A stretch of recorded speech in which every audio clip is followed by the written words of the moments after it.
This is a quick little section that uses a variable that is very closely related to the variable that we've just been discussing. We've been discussing the sample sum. We're going to look now at the sample average, which I'm sure you'll agree is very closely related to the sample sum. Why are we looking at the sample average? Because that's what is commonly done in statistical inference. You have a random sample and you're looking at the average age of the people, or the average educational level, or the average income, trying to get some sense of what the corresponding population looks like. And so the average of a random set is something that is used quite a bit. And in the language of drawing from a box, we're going to call it the average of the draws. You pull out a bunch of times from a box, and so you have your draws, and you take their average, and that's the average of your sample. And how is it related to the sum of the draws? Well, the sample average is, of course, the sum of the numbers in the sample divided by the sample size, which in our current language is the sum of the draws divided by the number of draws. So what do you expect the sample average to be? Well, it's what you expect this fraction to be. Now, the number of draws is constant. It's just your sample size, however many you drew out. So what you expect the sample average to be is what you expect the numerator to be, what you expect the sum to be, divided by that number of draws. So what do you expect the sum to be?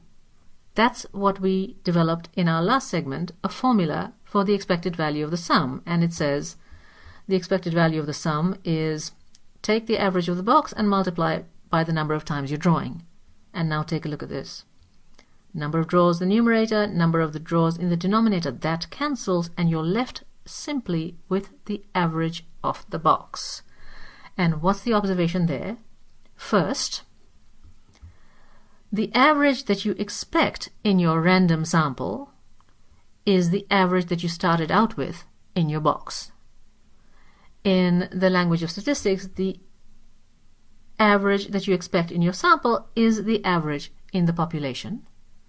And the other observation is that this result does not depend on the number of draws, regardless of the sample size.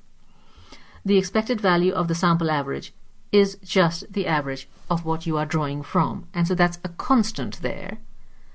And what changes as you change the number of draws is how good this is as an estimate.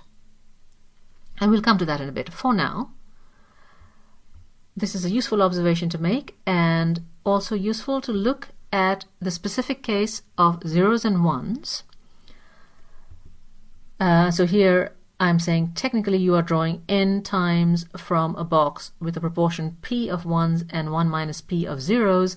That is the same as running n independent success-failure trials, where you have probability p of getting a success. So if you look at the sum of your draws, then that's the sum of your ones and zeros. That's the number of successes that you've got. What about the average of the draws? Well, the average of the draws would be this sum divided by however many times you're drawing.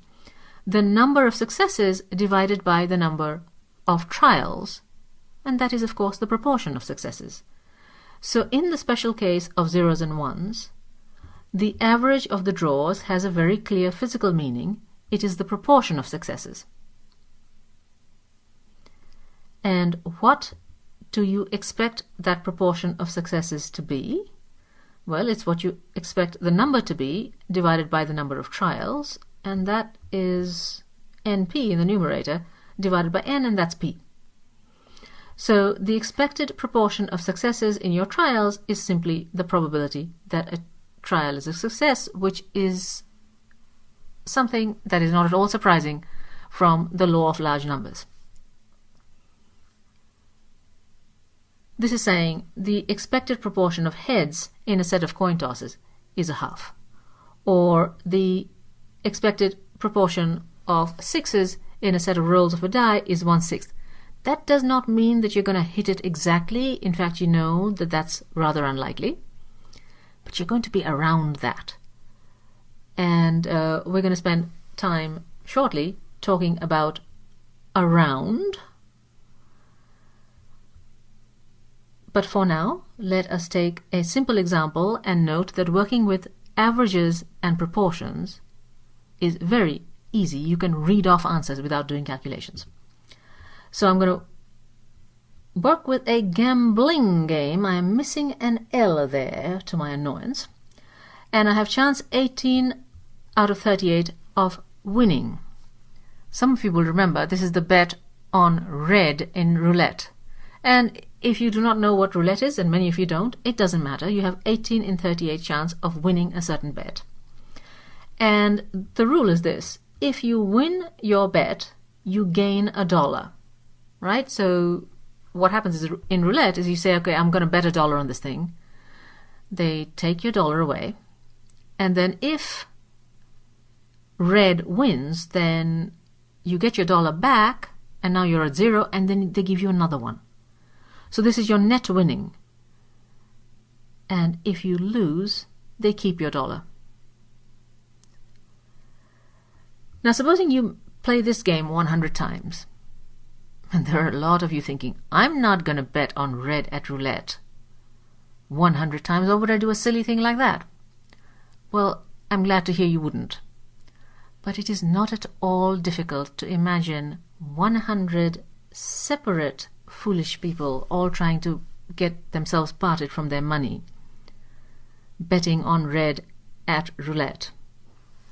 And in terms of our problem here, so we're imagining 100 separate people all playing this game, and we're looking at their total net gain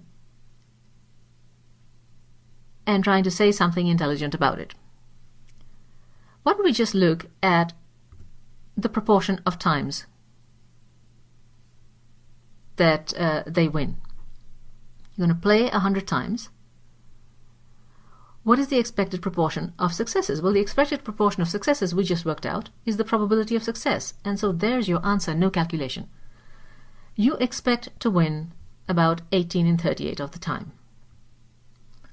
And what is the expected average net gain? What does that mean? Each of these 100 times you have a net gain. It's either +1 or it's -1. So you have a list of 100 +1s and -1s, and that has an average. That's your average net gain. What we're trying to say is roughly what you expect that average to be. So let's set up a box model.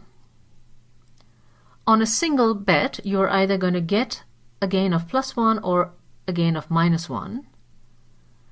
And you have 18 chances in 38 of getting the 1.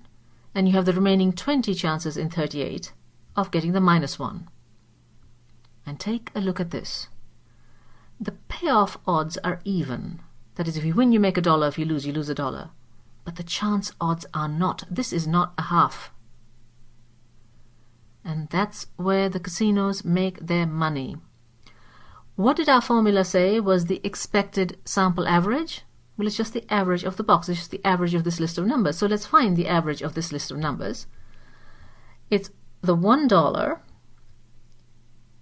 18 out of 38 of the time, plus the -$1, 20 out of 38 of the time. And if you put all of that together, it's -$2 over 38. And right here, this minus sign is the reason you are not going to gamble. This is how bets are set up. Your expected average net gain is negative about 5.25 cents. In the long run, you expect to lose about 5.25 cents per dollar that you bet. We'll examine that, the negative sign, the amounts, the margin of error on this, and so on in some detail in the weeks to come. For now, I'd like to note that the expected proportion of wins is simply the probability of winning that can be read off, and the expected sample average is just the average of what you're drawing from, and that these answers do not depend on how many times you play. The fact that I was playing 100 times made no difference whatsoever. The answers would have been exactly the same had I been playing 300 times or 7 times.